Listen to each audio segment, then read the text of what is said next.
Welcome to the FedLife podcast with Dan Sipe from Serving Those Who Serve.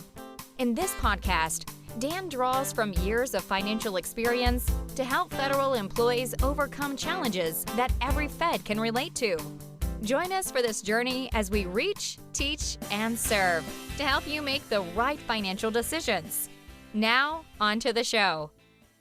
Hello and welcome to this episode of the FedLife podcast. I am your host, Dan Sipe. Additionally, I'm the branch manager here at Serving Those Who Serve, Lee Sipe & Associates. And I want to begin, as I always do, by saying thank you for your service. You don't hear it enough. You're always going to hear it here. You folks are the glue that holds everything together with regards to the working of our government and the services it provides to everybody. So thank you, thank you, thank you. The other thing you'll always hear with us is the guru, Ed Zurndorfer. He is back with us once again as part of our ongoing mission to reach, teach, and serve you. At the outset, I need to say the opinions of our guest, Ed Zurndorfer, are not the opinions of Raymond James or Serving Those Who Serve. This podcast is presented for information only and is not intended to be taken as advice. All listeners should consult their personal advisors before taking any action. And if you don't have a personal advisor, hit us up at Serving Those Who Serve. That's stwserve.com. We will help you any way we can. Once again, we will follow Ed's Fed Zone articles. That's where Ed writes for us on our website in a specific area called the Fed Zone. You can reach that at fed-zone.com. And that's just one more way to reach, teach, and serve. But wait, there's even more, Ed, and that comes every week in the weekly serving.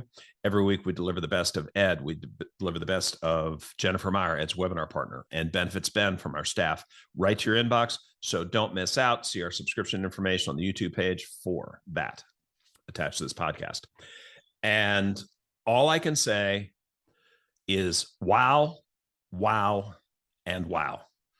Folks, today we have a topic that I've been waiting for. Ed, I can't believe it's taken us 3 years to get to it, but we are here today.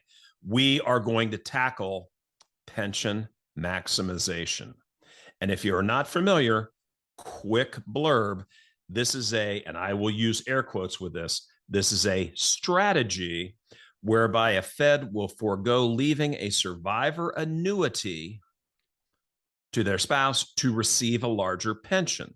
The further wrinkle is that at the same time, the Fed will purchase a private insurance policy to provide a lump sum death benefit to make up for the lost survivorship income.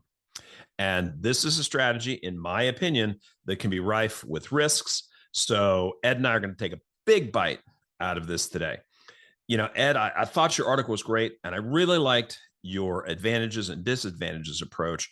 But even more, I love the section where you talked about the risks associated with Feds trying to do it, and there are indeed big risks. Now, before I jump in here, folks, full disclosure, I'm not a fan of this concept, especially for FERS employees, but I'm going to do my best to stay objective, but you will definitely hear that bleed through a little bit.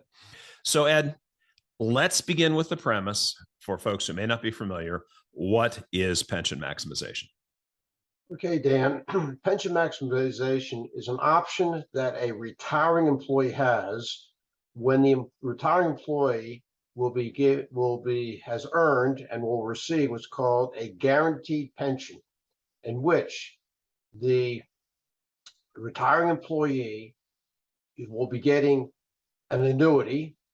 Let's say in the case of federal employees, either a CSRS or FERS annuity, and the employee has the option of giving a survivor annuity to one person, most likely that'll be given to a spouse.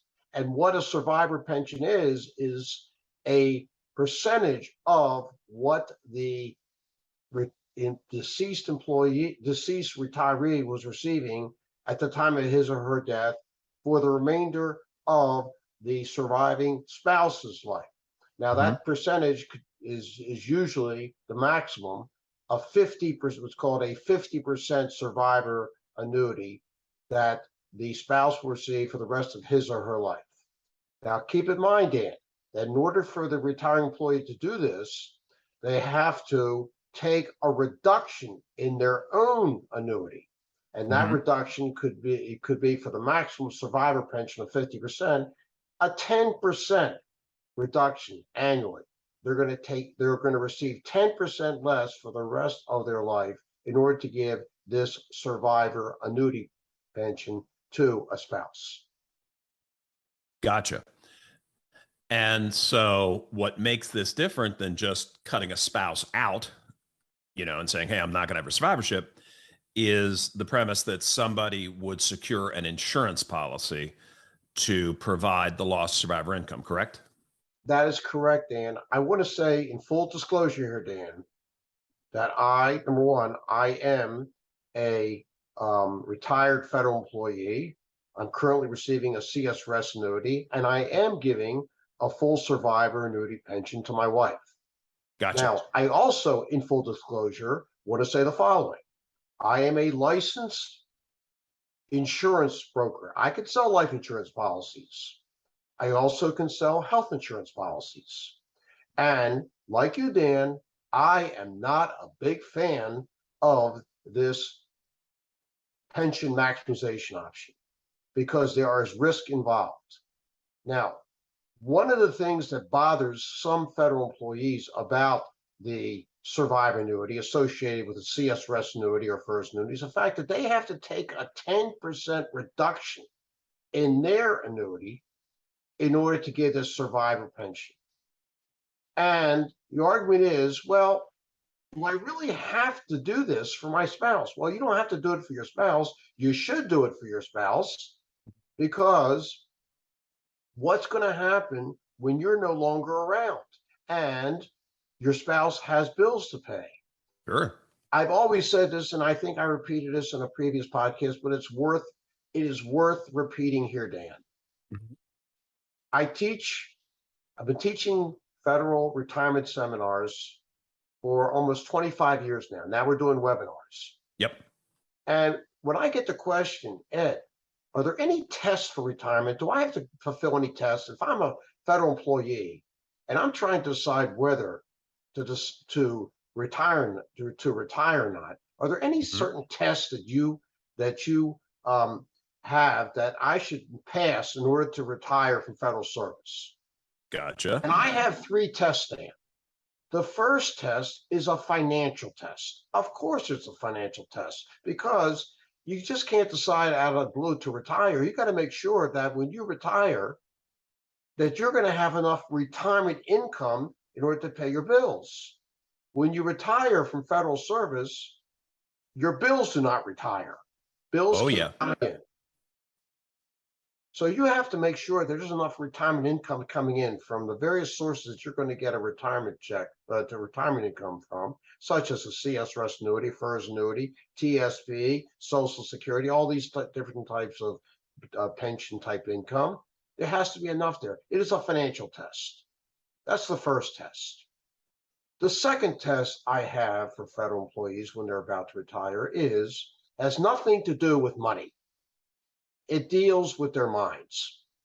If you have reached the point of your federal service in which, yes, you are eligible to retire, you've worked the correct number of years, the optimum number of years to get a sizable amount of a CSRS or FERS annuity check, you have contributed enough to the TSP, you have paid enough into Social Security, in which, yes, you could retire and be able to pay your bills.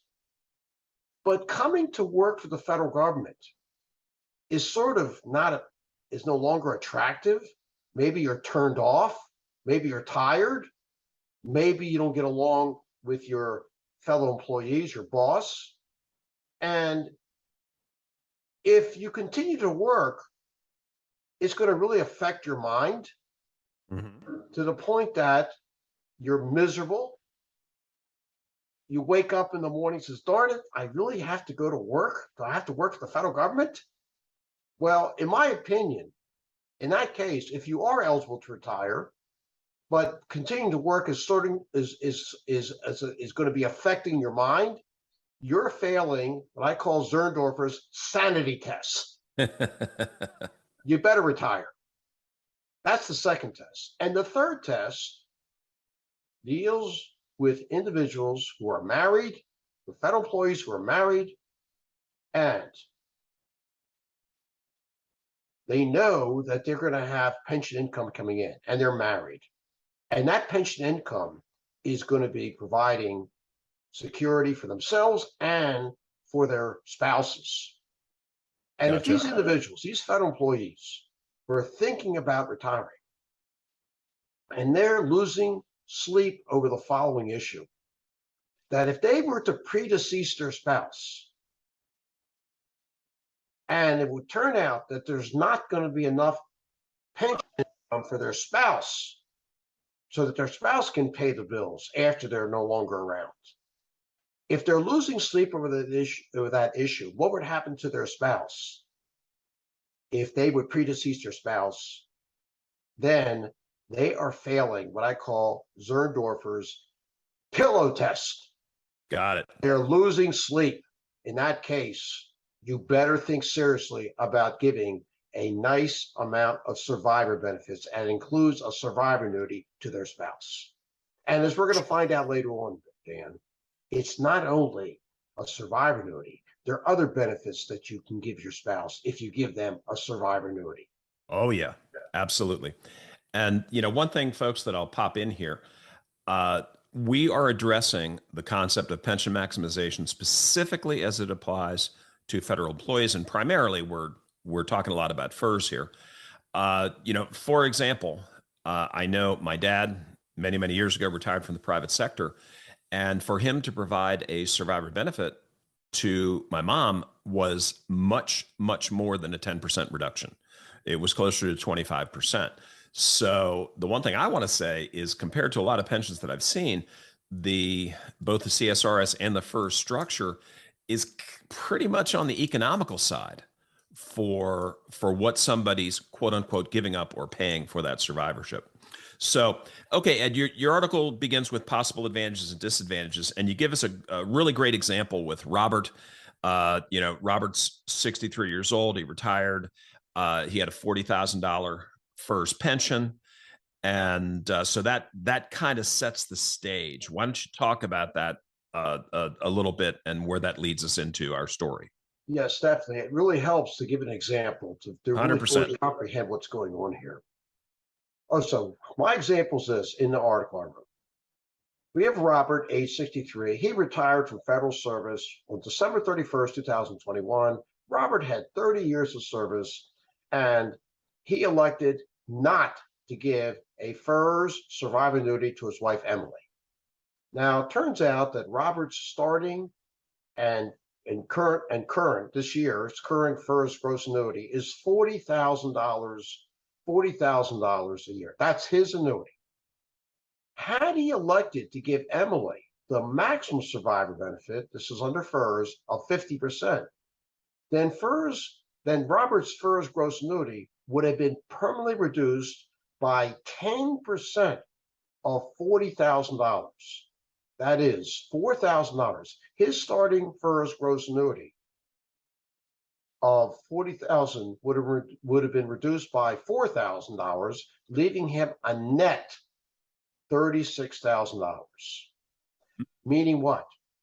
That if Robert were to predecease Emily, Emily would receive a FERS surviving annuity equal to 50% of Robert's gross annuity at the time of his death. Let's keep in mind that during this year, if he had given, during this year, 2022, if Robert had given Emily a survivor annuity of 50%, Robert's net annuity would have been 40,000 less 4,000, which is 36,000.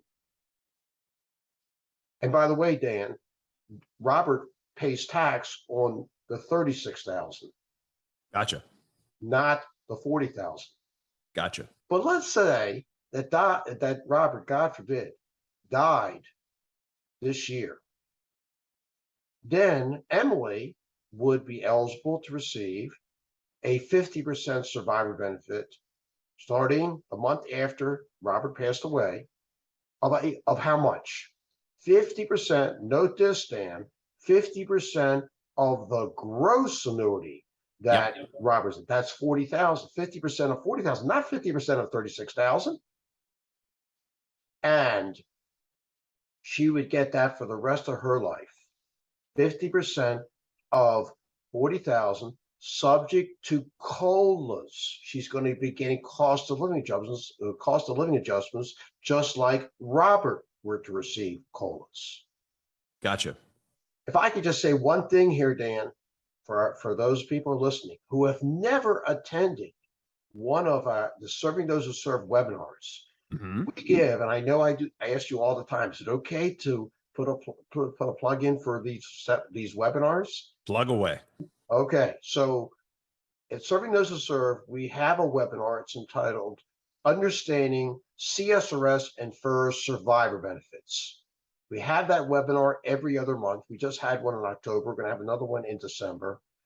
But the point is, we go through all the details of survivor annuities for spouses, all the details. We have several examples. Please, if you are a federal employee and you have not reached that point where you're going to make an election to give a survivor annuity, please attend one of those webinars. They are great. We have opportunities to ask questions. Okay. Gotcha. It turned out that Robert did not give that survivor annuity to his wife, Emily. And by the way, if a retiring federal employee, CSRS or FERS, decides not to give a survivor annuity to his or her spouse, the spouse has to give written and notarized consent that he or she is waiving that survivor annuity. Yep. You cannot decide on your own to cut out your spouse. Your spouse has to consent to that.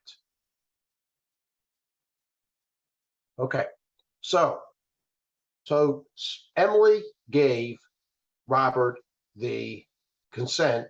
She notarized and she consented and had notarized that she does not want to receive a survivor annuity. So the question is, what will take the place of the survivor annuity? After all, Robert does not want to cut out Emily entirely after he passes away. What is he going to give her in terms of survivor benefits? So the answer is a life insurance policy.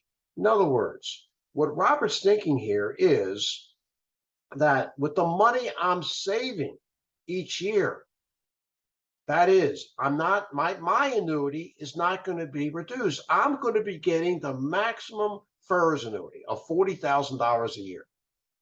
And with the money I'm saving, Dan, the $4,000 a year, I could get an insurance policy for $4,000 a year. I could pay premiums of $4,000 a year, insuring myself. And then when I pass away, I've named Emily as my beneficiary. Now, Dan, I know you have an insurance background. I do. Yep. Let me ask you a question, Dan. Could a 63-year-old male buy a life insurance policy? If they are in good health, or at least average health, typically yes. Okay, let's assume Robert is. Okay. I am sure there is no lack of life insurance agents and brokers out there who would run to Robert to offer him, with this chance to get some life insurance for Robert. 100%. All right. And what is the cheapest form of life insurance? That would be term insurance. That'd be term insurance. Technically speaking, yes. Until what age can somebody get term life insurance, in your experience? What is the latest age? You're probably pushing your luck getting too far into your 70s. Okay. If you wanted to go for any length of time. So does Robert fit the bill then? He's 63 years old. Yes, he would have options. At his age, at $4,000 a year, could he buy a lot of life insurance with $4,000 a year at his age? Well, it depends on the type of life insurance, Ed. Well, let's say term right now. I wouldn't say a lot, but he could probably get a chunk. All right. Okay. Now, Dan, understand I'm a numbers guy. Yep. And if a client comes to me and says, I'm trying to substitute life insurance for a survivor annuity benefit for my spouse. You know what the first thing I would do? I look at the numbers here. Sure. And I would do a present value analysis. The present value of that survivor annuity maybe over, let's say, 15, 20 years. Mm-hmm. And that would tell me how much life insurance that person really would have to be insured for. Yep. In the case of Robert, if I'm talking about a survivor annuity of $20,000 a year, and let's say Robert dies in his mid-70s, and Emily might be alive for another 15 to 20 years. I'm going to take the best case scenario here. I don't think, it's my gut feeling, that at Robert's age, he could buy enough life insurance, term, that will fit the bill. That will be enough for, in other words, that will be the equivalent of giving a survivor annuity to Emily. I think the problem. There is another problem. Yep. Term life insurance is exactly that. It only is going to last for a certain number of years. Yep. One could buy a term life insurance policy. It's been my experience for maybe 30 years at the most. 30 years. Is that correct, Dan? 30 years? I mean, at his age, that would be optimistic, but we'll go with that for the sake of argument. Yep. Let's say at his age, maybe 25 years. Maybe. Because he is in the 60s. Right. Suppose he does get that term life. He qualifies for the term life insurance policy for 25 years. He's 63 now. Mm-hmm. What happens if he does not give a survivor annuity to Emily and he outlives the policy? In other words, he lives to age 89. Then Emily's got a problem. Emily will have a problem. Oh, yeah. Emily's going to have a big problem. No life insurance proceeds because Robert outlived the policy. So what's the answer to that? Don't buy term life insurance. Buy permanent, also known as cash value life insurance policy. Okay? And the insurance industry, believe me, there's no lack of permanent cash value life insurance policies. We're talking about policies like universal life, sure, variable life, universal life, index universal life, all these type of policies. Is that correct, Dan? Correct. Oh, they love these policies. And there's so much, they'll say there's so many advantages to it. You can build up cash value. You can take out loans. The cash value will accumulate, at least tax deferred and maybe tax free. And there's also possible added income from the annual dividends, assuming they're paid. So many great things about cash value life insurance. So this is what the choices that Robert is facing in terms of finding a substitute for that survivor annuity. Also, another advantage I want to mention here about the life insurance is that when life insurance proceeds are paid out, they're tax-free. They're tax-free. Whereas the survivor annuity, that if Emily were to receive that, is taxable. We don't like to pay taxes, do we, Dan? Typically, no. So these are some of the things, some of the issues that Robert is facing here. We're going to get into another issue here, and I'm going to get into the risk, okay, the risk associated with the pension maximization in more detail. But I just want to emphasize again, there's certain criteria that has to be met in order for pension maximization to be workable. Okay. And if I can just go through those in a little bit now, Dan. Yep. First of all, most important of all, the individual, in this case Robert, has to be insurable. Yep. If Robert has some health issues, this is not going to work. Correct. Okay. Maybe if he in terms of term life insurance, he could maybe pay additional premium in order to get insured, but that also might result in the amount of the life insurance itself being less. Okay. Sure. And in the case of cash value life insurance, there has to make sure that there's going to be enough death benefit. It'll be sufficient enough to provide a future income stream to the surviving spouse for as long as he or she lives. That's going to take a lot of number crunching, in my opinion. Okay. Agree.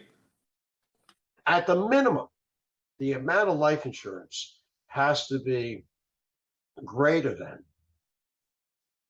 than equal to or greater than the amount received from a survivor annuity. Mm-hmm. Okay. And it also would help if the surviving spouse has retirement income of his or her own. In other words, the surviving spouse has other income such as retirement income such as IRAs. Maybe they have they are a qualified retirement plan participant. They have a 401k, something like that. Any amount of additional retirement income will help this work. Okay. But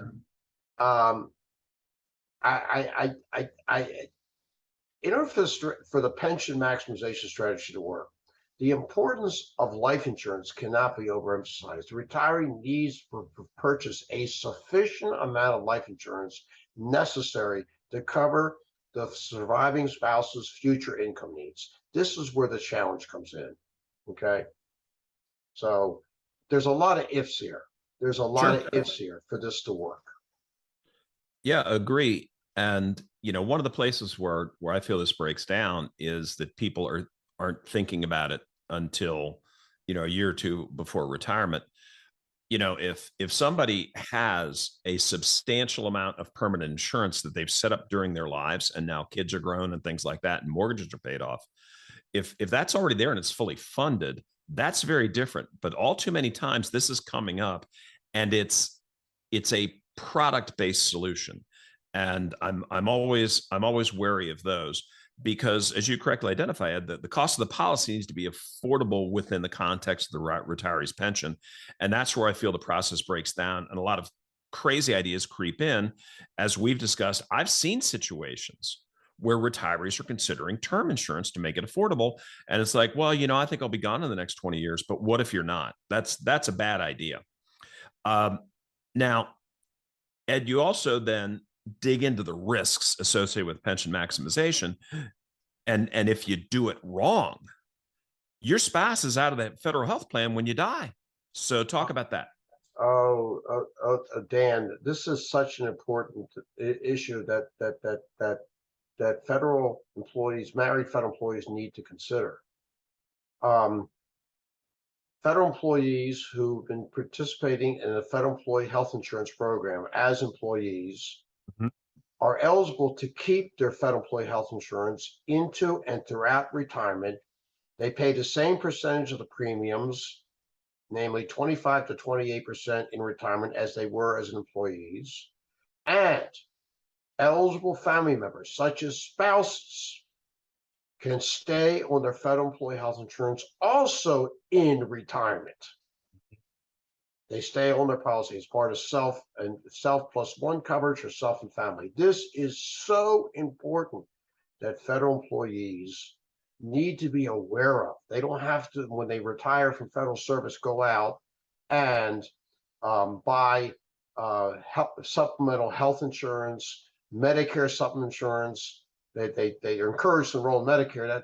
That's a different issue, but they need to have some health insurance in retirement to pay when they are enrolled in Medicare, whatever Medicare is not paying. It's called Medicare supplement insurance. Well, Sure. the point I want to make right now is it's not only for them, it's for their spouses. For their spouses. They can keep their spouses on their federal employee health insurance plan into and throughout the retirement years. But there are two requirements for a federal employee to do this. Number one, in the event that the federal retiree were to predecease their spouse, the federal retiree must be giving a survivor annuity to their spouse. Mm-hmm. That's number one. Number two, their spouse would have to be on their FEHB plan, the Federal Health Employees Benefits Plan, at the time of their death. I'm saying that because I've known of some federal employees who are going to be giving a survivor annuity to their spouse, but their spouse is currently not on their plan. The idea being they're going to add their spouse to their plan later on. What's later on? In retirement, or when their spouse loses their own coverage? Well, guess what? If that spouse dies, if the employee or retiree dies and the spouse is not on their FEHB plan, their spouse is not going to get the federal employee health insurance. They got to be on the plan at the time of their death. Gotcha. So that is an important consideration as far as giving a survivor annuity to their spouse. They must give a survivor annuity spouse in order for the spouse to retain the federal employee health insurance. Mm-hmm. Now, I mentioned I'm an insurance broker, and believe me, I hear such stories from federal employees who are told by aggressive insurance agents who want to sell this pension maximization, or who want to sell life insurance policies for the purpose of pension maximization, or there are some health insurance agent brokers who tell federal employees, well, you realize when you retire from federal service, you cannot keep your federal employee health insurance. This is what goes on out there, Dan. You're killing me, Ed. I call it senior abuse. This is an example of it. So you're hearing it from me, a federal retiree.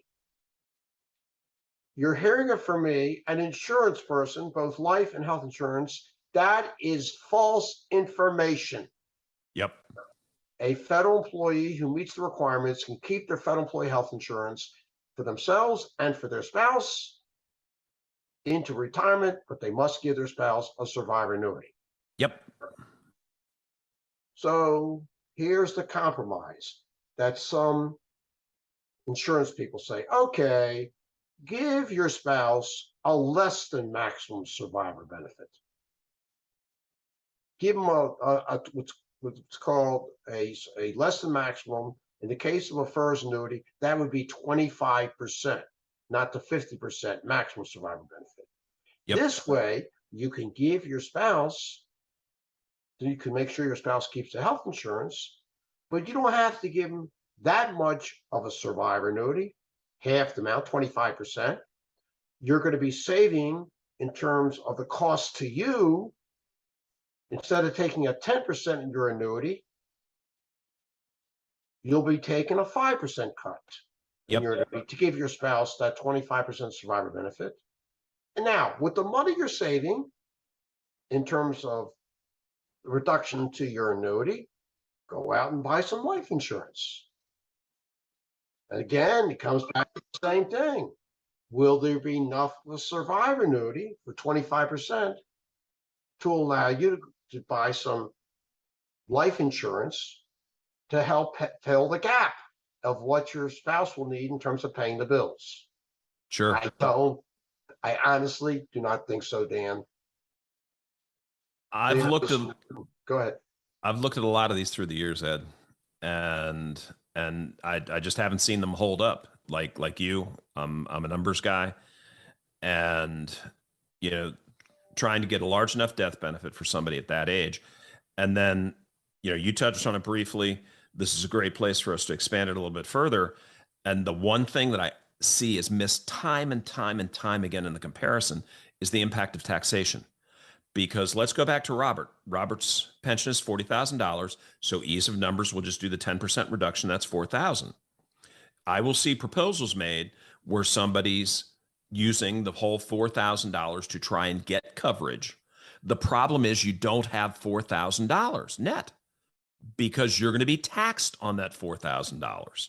So I think you're going to have something closer to $3,000 on that. And that's almost never, I can't think of a time that I saw where that was factored into the comparison when somebody's being presented with the idea of foregoing the survivorship and buying an insurance policy prior to retirement.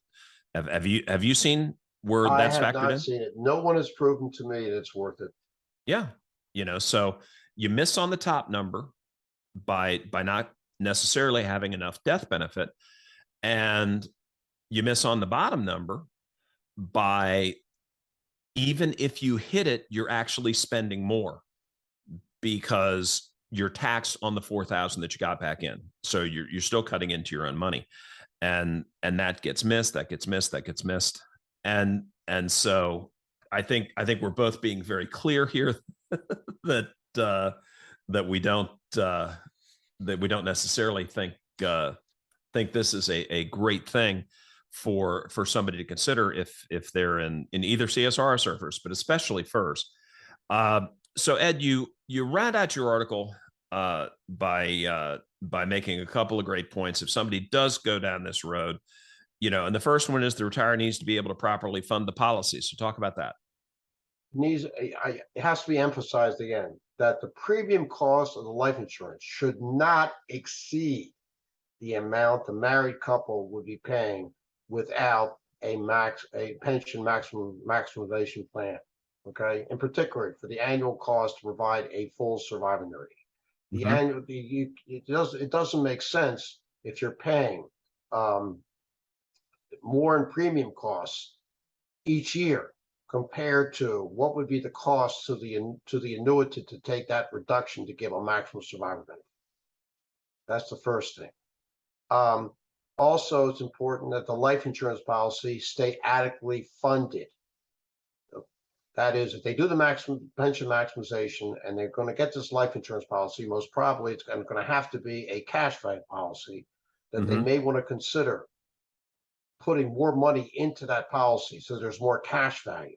They get something like a universal life insurance policy. Okay, and be careful when they're taking advantage maybe of any excess cash value in that policy to borrow from it, to take money out of it, things like that, because you're taking away from possible survivor benefits. Okay. Sure.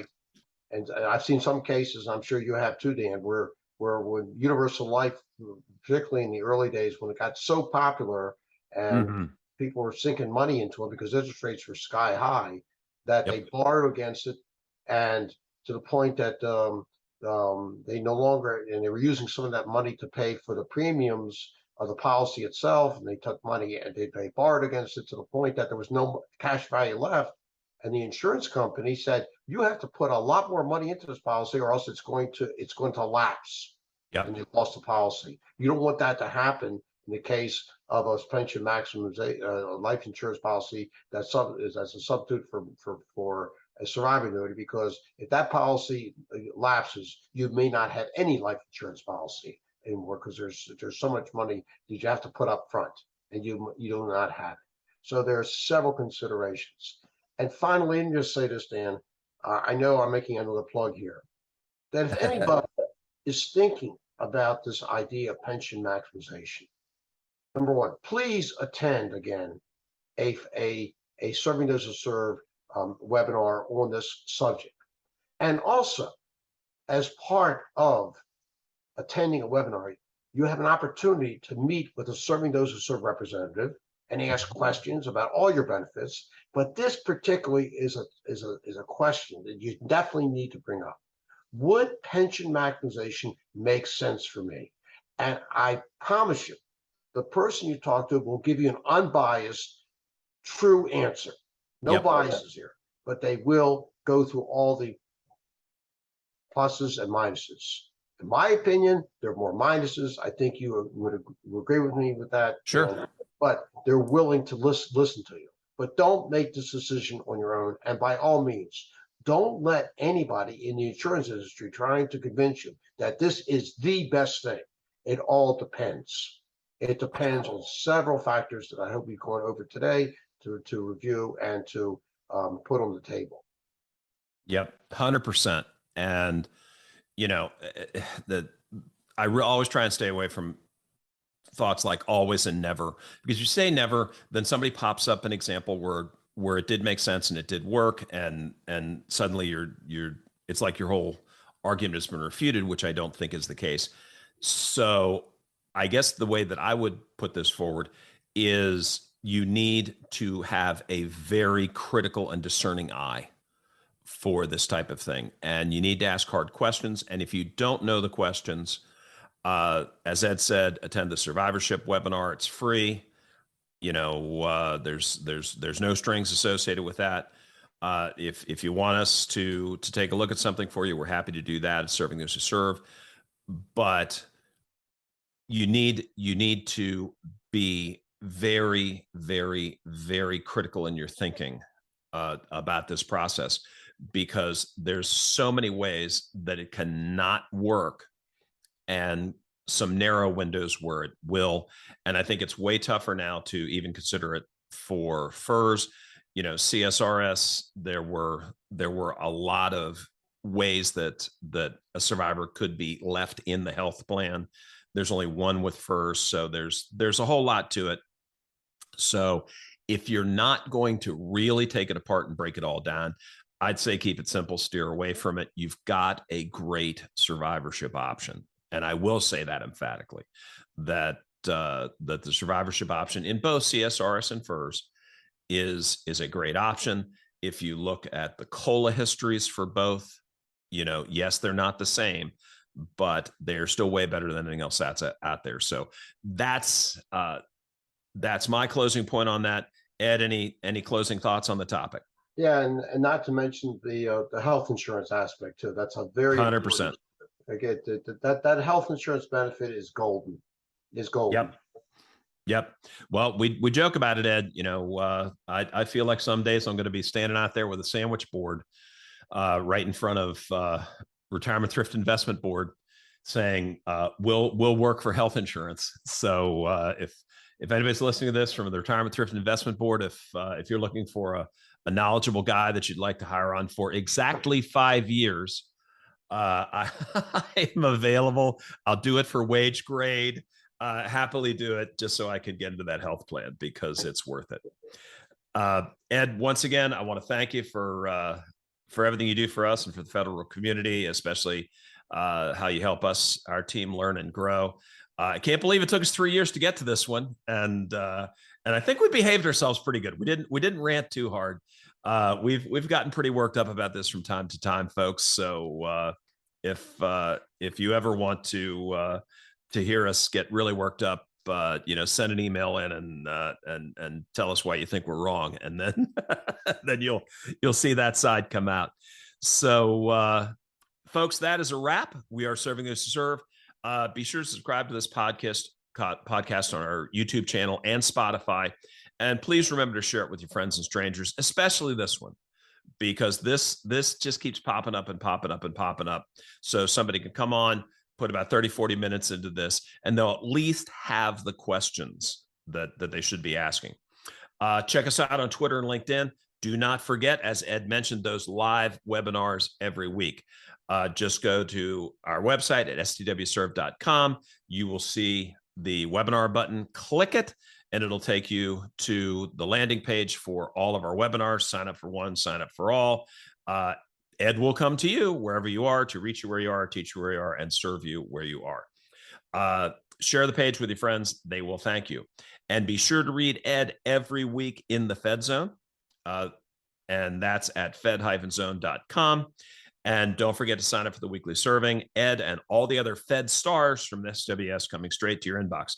So for Ed, the crew at Serving This Serve, and me, Dan Sipe, let me say good luck, Godspeed, and above all, here's my tagline. Remember, it's your Fed life. Make it a great one because you deserve it. Stay well, everybody. We are out. Thank you for listening to the FedLife Podcast. Click the subscribe button below to be notified when new episodes become available.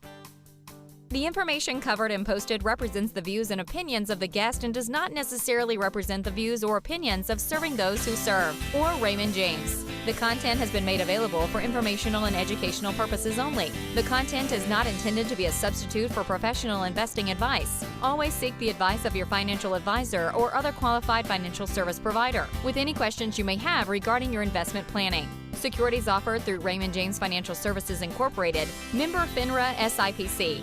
Investment advisory services offered through Raymond James Financial Services Advisors Incorporated. Serving Those Who Serve is not a registered broker-dealer and is independent of Raymond James Financial Services.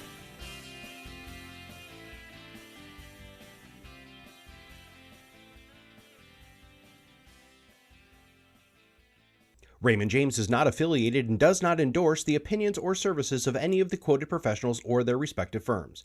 Any opinions are those of Dan Sipe and not necessarily those of RJFS or Raymond James. This case study is for illustrative purposes only. Individual cases will vary. Raymond James is not affiliated with and does not endorse the opinions or services of the quoted professionals or their respective organizations. Neither Raymond James Financial Services nor any Raymond James financial advisor renders advice on tax issues. These matters should be discussed with the appropriate professional. Investing involves risk, and you may incur a profit or loss regardless of strategy selected, including diversification and asset allocation.